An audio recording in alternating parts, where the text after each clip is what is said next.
औज़ुबिल्लाहि मिनश्शैतानिर्रजीम बिस्मिल्लाहिर्रहमानिर्रहीम। आज जो हम पढ़ेंगे वो आज का हमारा जो टॉपिक है वो वबल हाइपोथेसिस के बारे में है। तो जिस स्टूडेंट ने लास्ट लेक्चर नहीं देखा था तो प्लीज़ पहले आप लोग वो देख ले, तब भी आपको इस टॉपिक का समझ आएगा। अगर आप लोगों ने वो टॉपिक नहीं देखा है तो बिल्कुल आप इस टॉपिक पर नहीं समझेंगे। तो पहले वो देख ले जिन स्टूडेंट्स ने वो नहीं देखा है, फिर ये देख ले, तभी इस टॉपिक का समझ आएगा।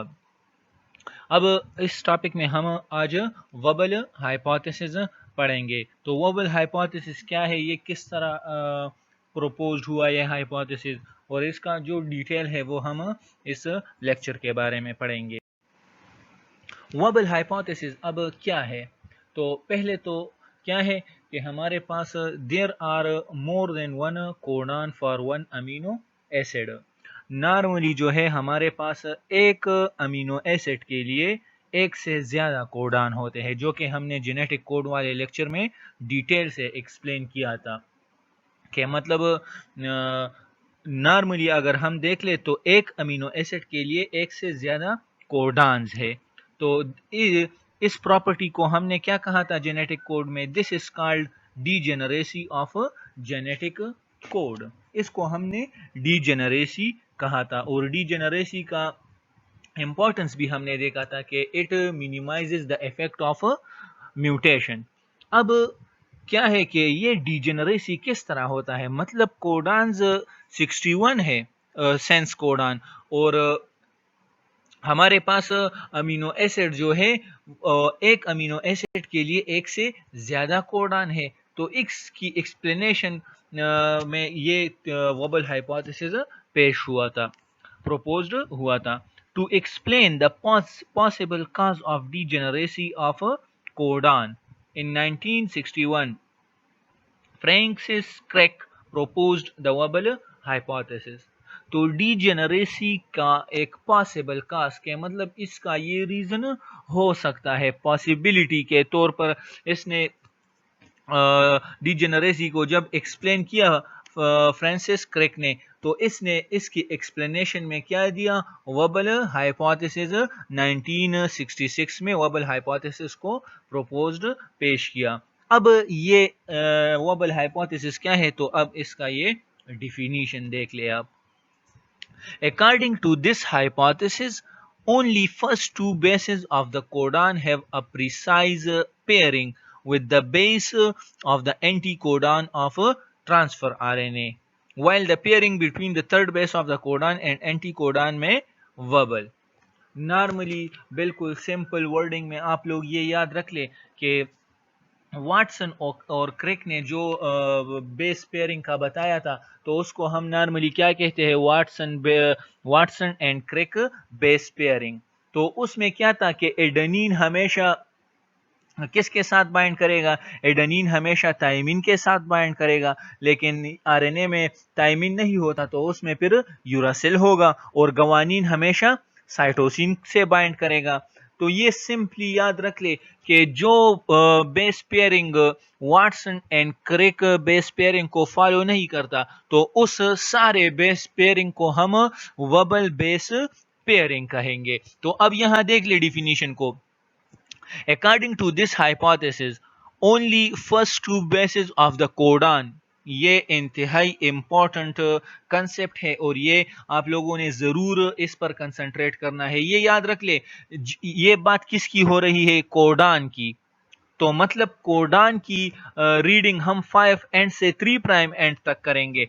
तो फर्स्ट टू बेसिस जो 5 से स्टार्ट हम करेंगे, तो 5 प्राइम एंड से स्टार्ट करेंगे, तो उस साइड से जो फर्स्ट टू बेसिस है वो जो है वो वाटसन और क्रिक बेस पेयरिंग को फॉलो करता है। वो वाटसन और क्रिक बेस पेयरिंग को फॉलो करता है, किसके साथ बाइंडिंग में, एंटीकोडन ऑफ ट्रांसफर आरएनए के साथ बाइंडिंग में वो वाटसन एंड क्रिक जो नॉर्मल बेस पेयरिंग है उसको फॉलो करता है। लेकिन मसला कहां है, while the pairing between the third base of the codon and anticodon में wobble।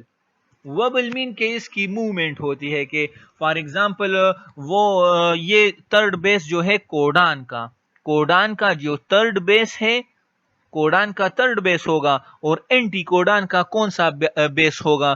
तो ये आप लोगों ने कमेंट में मुझे आंसर करना है कि वबल पोजीशन जो है वबल वो तो मैसेंजर कोडान का थर्ड बेस हो गया, लेकिन अब ट्रांसफर आरएनए का वबल पोजीशन कौन सा होगा। तो ये इसका आंसर आप लोगों ने कमेंट में सेंड करना है। while the pairing between the third base of the codon and anti codon में वबल, लेकिन यहाँ अब ये थर्ड बेस जो है कोडान का ये Watson and crack base pairing को फॉलो नहीं करता, तो ये इस अब क्या हो गया, ये वबल बेस पेयरिंग हो गया। तो ये इस हाइपोथेसिस की डिफिनीशन थी। The base at the 5 end of anticodon, तो मतलब एंटी कोडान की अब अगर हम बात करते हैं तो एंटी कोडान का 5 एंड पे जो बेस होगा तो वो इसका क्या होगा, इसका first base of anticodon होगा, is not a specially defined as the other two bases. तो मतलब इसका अब ये है कि मैसेंजर आरएनए के फर्स्ट टू मैसेंजर आरएनए के कोडान के first two bases Watson and Crick को के बेस पेयरिंग को फॉलो करते हैं और ट्रांसफर आरएनए के लास्ट टू एंटी कोडान जो है वो Watson and Crick base pairing को फॉलो करते हैं। तो इसमें अब क्या हो गया कि मैसेंजर आरएनए का थर्ड बेस और ट्रांसफर आरएनए का फर्स्ट बेस ये Watson and Crick base pairing को फॉलो नहीं करता और ये किस चीज को, ये वबल बेस पेयरिंग को बनाता है। अब movement of the first base allows non traditional base pairing. अब जब फर्स्ट बेस की बात आ गई तो इट्स मीन के we are talking about transfer RNA with the third base of anticodon. तो अब थर्ड बेस आ गई मतलब लास्ट बेस, तो it's mean we are talking about codon of messenger RNA, the last base of the codon. तो अब इस first base of anti codon and last base of codon, इसमें जो नॉन ट्रेडिशनल बेस पेयरिंग होती है मतलब वबल base pairing, तो इसको इस मूवमेंट को हम क्या कहते हैं, इस मूवमेंट को हम वबल कहते हैं। एंड इस वबलिंग की वजह से क्या होता है, इसका फायदा क्या है, and allows a single transfer RNA to recognize more than one codon. इसकी वजह से क्या होता है कि एक ट्रांसफर आरएनए जो है वो एक से ज्यादा कोडान को जो है वो रिकॉग्नाइज कर सकता है। लास्ट लेक्चर में हमने डिस्कस किया था कि सेल में हमारे पास कोडान्स की नंबर 61 है, लेकिन ट्रांसफर आरएनए का नंबर उससे बहुत कम है। तो यही वजह है कि एक ट्रांसफर आरएनए एक से ज्यादा अमीनो एसिड को कोडान्स को रिकॉग्नाइज कर सकता है, इसलिए इसकी नंबर कम है। Therefore, although there are 61 codons for amino acids, the number of transfer RNA is far less. Mostly जो है एवरेज इसका क्या है 40 है ट्रांसफर आरएनए की नंबर और कोडान्स की नंबर 61 है, तो ये बहुत ज्यादा है और ये इससे बहुत कम है। तो अब इस वबलिंग की वजह से जो है 40 ट्रांसफर आरएनए जो है वो इनफ है 61 कोडान्स के लिए, क्योंकि एक ट्रांसफर आरएनए जो है वो एक से ज्यादा कोडान्स को वबलिंग की वजह से रिकॉग्नाइज करता है, विच इज ड्यू टू वबलिंग। और ये क्यों होता है, ये वबलिंग की वजह से होता है। अब रूल्स क्या है, rules, the first base uracil can recognize ARG।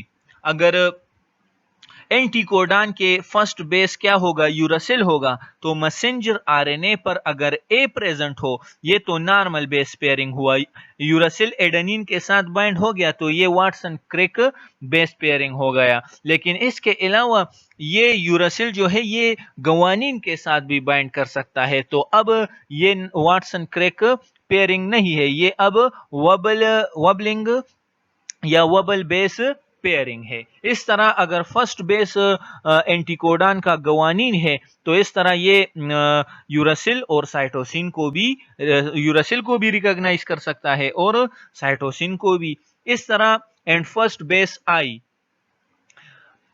ये जो हमने पढ़ा था ना कि इसमें अनयूजुअल बेस पेयरिंग होते हैं, अनयूजुअल बेसेस होते हैं ट्रांसफर आरएनए में। तो आई जो था आई इन्योसिन, ये हमने पढ़ा था, तो ये मैंने आप लोगों को वहां बताया भी था जो वर्बल पोजीशन पर प्रेजेंट था। अगर आई प्रेजेंट हो फर्स्ट बेस पे, फर्स्ट एंटीकोडान बेस पे ट्रांसफर आरएनए का, तो ये किसको, ये यूरासिल, साइटोसिन और एडेनिन, इन तीनों को रिकॉग्नाइज कर सकता है। तो अब हमारे पास मेन जो वबल बेस पेयरिंग है, Watson and Crick base pairing की हम बात नहीं करते हैं।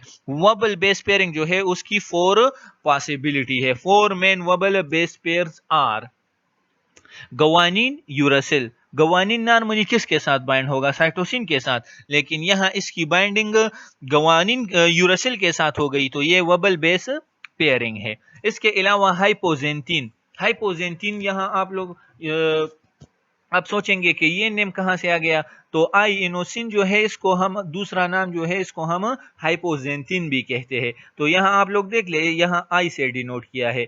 तो हाइपोजेंटिन यूरासिल के साथ भी बाइंड हो सकता है, हाइपोजेंटिन एडेनिन के साथ भी बाइंड हो सकता है, हाइपोजेंटिन क्या साइटोसिन के साथ भी बाइंड हो सकता है। तो ये तो सारा डिटेल था वबल हाइपोथेसिस के बारे में। अब लास्ट 2 स्लाइड्स में जस्ट डायग्रामेटिक एक्सप्लेनेशन देखते हैं और फिर इस सारे स्लाइड्स का समरी जो है वो उस डायग्राम्स में प्रेजेंट। तो अब गौर से देख ले, ये मैसेंजर आरएनए का 5 एंड है और ये 3 एंड है। तो मतलब फर्स्ट बेसिस का यहां से काउंट करेंगे 5 एंड से, तो 1 2 3, इसका वबल पोजीशन 3 पे आ गया। और अगर हम ट्रांसफर आरएनए की बात करते हैं तो ट्रांसफर आरएनए का 5 एंड ये है, तो हम इस साइड से काउंट करेंगे, तो इसका 1 इस साइड पे आएगा, 1 2 3, तो इसका वबल पोजीशन जो है वो 1 पे है। तो अब यहां देख ले आप लोग, वबल बेसिस अगर ट्रांसफर आरएनए पर, अगर ट्रांसफर आरएनए पर इस पोजीशन पर 1 की पोजीशन पर सी है, तो ये जी के साथ बाइंड होगा। ये किसके साथ, जी के साथ। ये Watson Crick base pairing, normal base pairing है।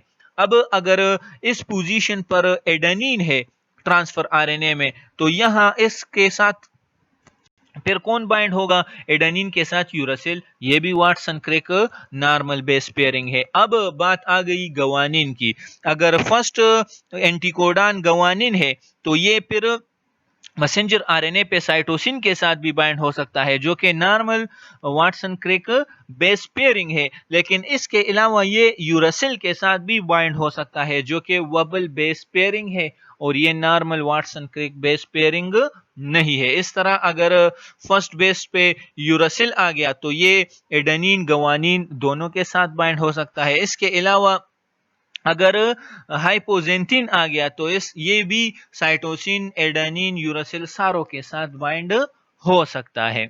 अब यही सेम सीक्वेंस जो है, यही सेम सीक्वेंस, यही जो है, ये अगर मैसेंजर आरएनए पर आ गया, मैसेंजर आरएनए पर ये अगर प्रेजेंट है, यहां जस्ट आई एब्सेंट है हाइपोजेंटिन, तो ये ट्रांसफर आरएनए में प्रेजेंट था। अनयूजुअल बेसिस जो है ये हमको ट्रांसफर आरएनए में मिलते हैं, मैसेंजर आरएनए में नहीं मिलते। तो अब अगर सेम ये 4 सीक्वेंस अब मैसेंजर आरएनए पर आ गए, तो मैसेंजर आरएनए पर वबल पोजीशन कौन सा है, 3। तो यहां अगर मैसेंजर आरएनए के 3 की जगह सी प्रेजेंट है, तो ऊपर ये फिर किस किस के साथ बाइंड हो सकता है, गवानिन एंड हाइपोजेंटिन। अब अगर इस 3 की जगह एडेनिन प्रेजेंट है, तो ये फिर ऊपर एंटीकोडान का किस किस बेस के साथ बाइंड हो सकता है, यूरासिल, हाइपोजेंटिन।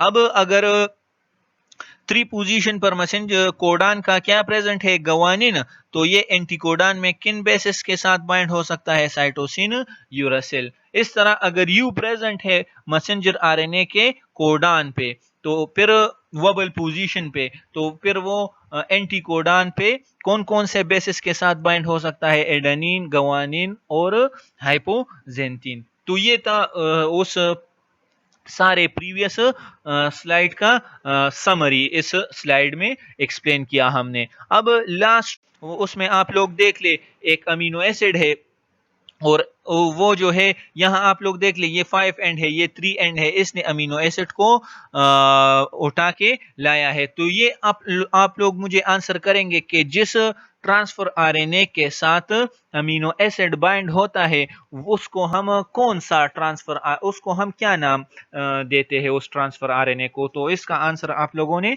कमेंट में सेंड करना है। अब ये मैसेंजर आरएनए है तो ये कोडान है, CUC। अब ये देख ले, फर्स्ट टू जो है ये तो हमेशा Watson and Crick base pairing को फॉलो करेगा, मतलब गवानिन साइटोसिन के साथ बाइंड हुआ है, एडेनिन किसके साथ, यूरासिल के साथ बाइंड हुआ है। लेकिन यहाँ क्या लिखा है, नॉर्मल बेस पेयरिंग है, गवानिन साइटोसिन ये नॉर्मल था, ये क्या था, नॉर्मल था। अब वही सेम ट्रांसफर आरएनए है, वही सेम मैसेंजर आरएनए है, लेकिन अब नॉर्मल पेयरिंग की बजाय वबल पेयरिंग यहाँ हुई है। तो यहाँ आप लोग देख ले, गवानिन जो है वो साइटोसिन और एडेनिन यूरासिल, ये तो फर्स्ट टू बेसिस थे जिसने वाटसन और क्रिक बेस पेयरिंग को फॉलो किया। लेकिन यहाँ अब आप देख ले, गवानिन था तो गवानिन किससे base Watson and Crick base pairing के मुताबिक बाइंड होगा, साइटोसिन के साथ। लेकिन यहाँ साइटोसिन नहीं है, यूरासिल है। तो इसको क्या कहते हैं, इसको वबल पेयरिंग कहते हैं। और दोनों जो है वो क्या, ल्यूसिन अमीनो एसिड को कोड किया है। ये जो कोड है ये ल्यूसिन अमीनो एसिड का कोड था। तो ये सारा था किस चीज के बारे में, वबल हाइपोथेसिस के बारे में। तो कल जो है, कल के लेक्चर में इंशाल्लाह फिर ट्रांसलेशन के स्टेप्स पढ़ेंगे। तो आज के लिए ये काफी था। जज़ाकल्लाह।